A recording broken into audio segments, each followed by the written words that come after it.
Salut Lalu, Bonjour, bienvenue dans Studio 3. merci de nous accueillir. Merci à toi d'être là. Alors dis-moi, comment je t'appelle pendant cette interview? Lalu ou Ludivine? Lalu, quand je suis chanteuse, c'est plutôt Lalu. Je lui ai pardonné pour les jambes à son cou. Oh Jules, son cœur était trop grand pour un seul amour. Je le retiens en pensée, mais ça reste entre nous. Jules, mon désir est ardent, il irradie toujours.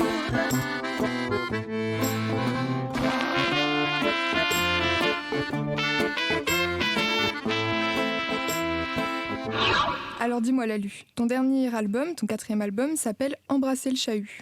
Qu'est-ce que ça signifie? Embrasser le chahut, ça signifie embrasser ce qui nous touche, ce qui nous bouleverse. C'était en lien avec cette période qu'on vient de traverser, qui était un petit peu déroutante. Et du coup, j'avais envie d'embrasser parce que c'était interdit. Et du coup, d'embrasser ce qui nous chamboule, et ben, ça permet de mieux le vivre. Enfin, en tout cas, c'est comme ça que ça marche pour moi. Et du coup, voilà, c'est ça que j'avais envie de transmettre. Et cet album, c'est avant tout une aventure collective, tu es bien entourée? Oui, c'était avant tout une aventure collective. On est plusieurs sur cet album et notamment je l'ai fait avec 2 artistes formidables qui sont Jean-Michel Trimaille et Benoît Chabot. Et il y a plein d'autres musiciens aussi sur cet album. On a fait ça en une année, en fait, et on a pu accueillir des artistes tout au long de l'année, en fait, en studio. Alors sur le plateau de Studio 3, aujourd'hui, tu vas nous interpréter le titre Les jambes de Jules. Est-ce que tu peux nous en parler? Et puis c'est qui Jules en fait? Alors, les jambes de Jules, ça parle des... Enfin, c'était un petit délire sur les jambes d'un Jules. Et comme il s'appelait Jules, et que je suis pas très compliquée dans mes titres, j'ai dit que le titre de la chanson serait Les jambes de Jules. C'est un peu... un mélange de mes premières histoires d'amour, un petit bout d'une histoire, un petit bout d'une autre.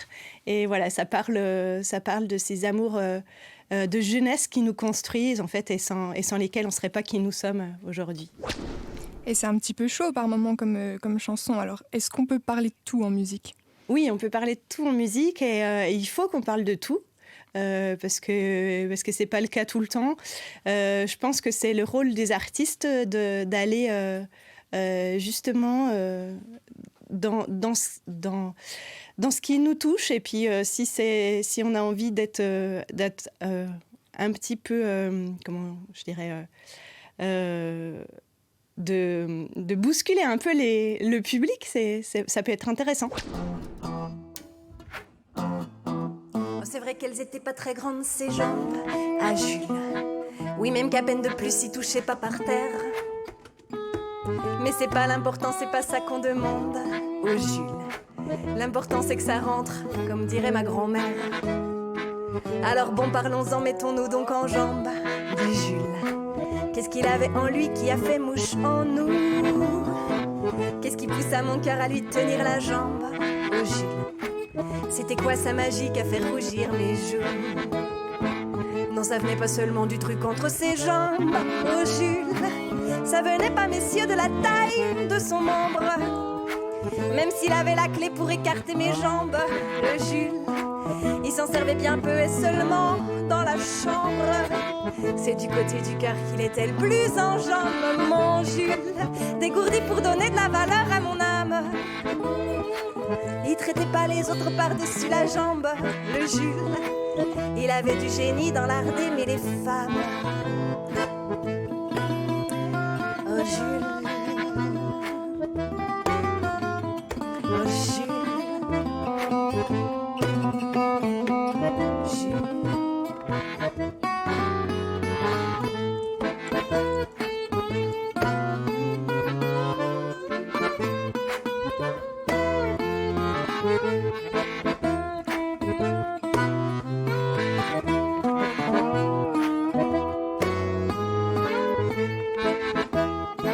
Je croyais qu'il serait pour toujours dans mes jambes, mon Jules.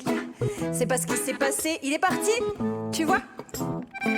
À peine a-t-il senti des fourmis dans ses jambes, le Jules, qui leur a fait du pied à mon grand désarroi.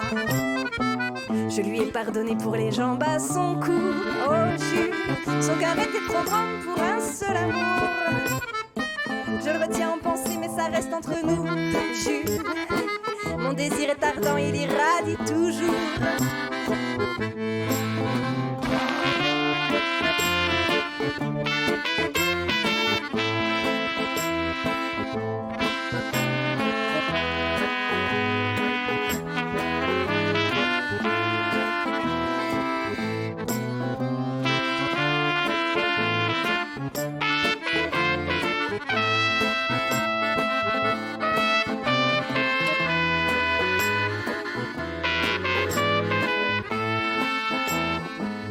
C'est vrai qu'elles étaient pas très grandes, tes jambes, Jules.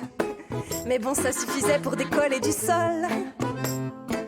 Et tu vois l'important, la seule chose qu'on demande au Jules, c'est que le temps d'un instant, il nous cueille en plein vol. Oh, oh, oh, Jules, Jules, Jules, oh, Jules.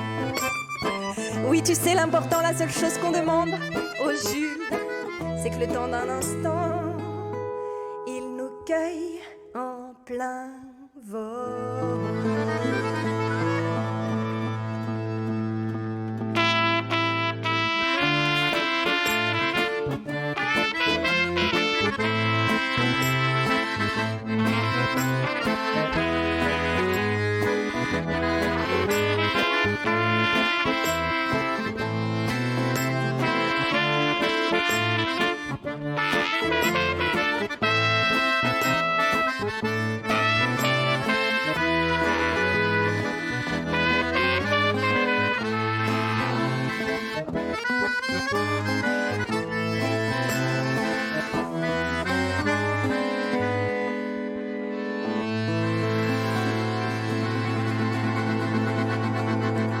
Et ça fait 15 ans que tu fais de la musique, alors où est-ce que tu trouves encore l'inspiration ?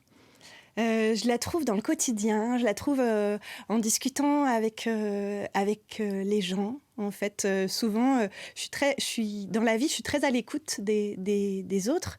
Donc, du coup, les gens viennent se confier souvent. Ils viennent me raconter leurs histoires et c'est de là que je puise ma plus grande inspiration. En fait, quand une histoire me touche, souvent elle me fait pleurer et du coup j'ai besoin de la mettre en musique, de la mettre en mots et de trouver pourquoi elle me fait pleurer, en fait, pourquoi il y a cette émotion qui surgit d'un coup et voilà.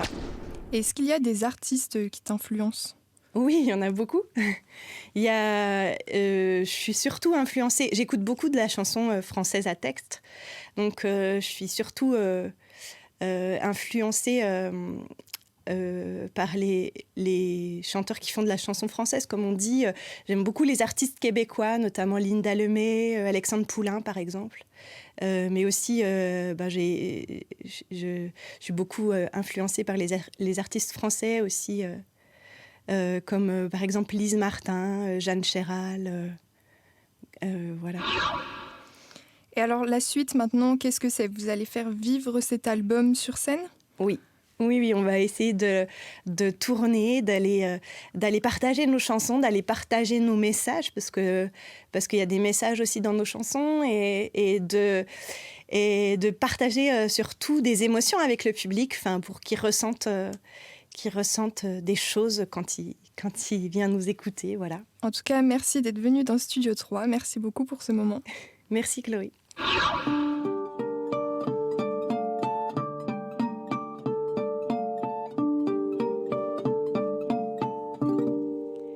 Ainsi va la vie, à l'école de la vie des vies. La maîtresse a jeté l'éponge sur le tableau noir. C'est la faute à qui ? À Lucas, Arthur, à Evie, aux parents, à l'académie. On veut pas savoir, triste poésie. Tu la connais par cœur, Evie. Une remplaçante a pris sa place. Pour combien de temps ? Pas facile la vie, Dans ton école, petite Evie, les 29 copains de ta classe sont un peu bruyants. Pourtant, tu l'aimais tant. Tu lui donnais tes plus beaux cailloux le soir en s'endormant. Tu envoyais toujours un bisou. Ainsi va la vie, à l'école de la vie des vies. La maîtresse a tiré un trait sur sa vocation. Quand elle est partie, on a tous dit dommage et puis on a tous continué nos vies sans poser de questions. Curieuse ironie, toi tu poses les questions, Evie. Mais comment veux-tu que je réponde à sa place? Si elle est partie, c'est à cause du système chéri qui calcule tout et qui t'oublie. Et ça c'est dégueulasse. Pourtant, elle t'aimait tant. Elle les aimait tellement, ses élèves. Le soir, en s'endormant, elle les emmenait même dans ses rêves.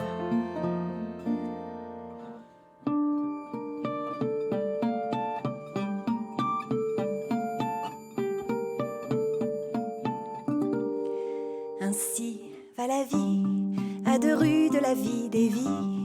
La maîtresse a repris le travail derrière un guichet. Non mais quel gâchis pour la vie des vies et pour tous les enfants qui braillent en cours de récré. Triste poésie, tu la connais par cœur, Evie. Toi t'as bien compris la leçon, sans qu'on te l'enseigne.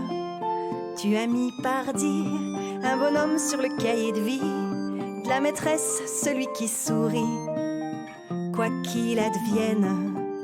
Tu as mis pardi un bonhomme sur le cahier de vie de la maîtresse, celui qui sourit, pour dire je t'aime.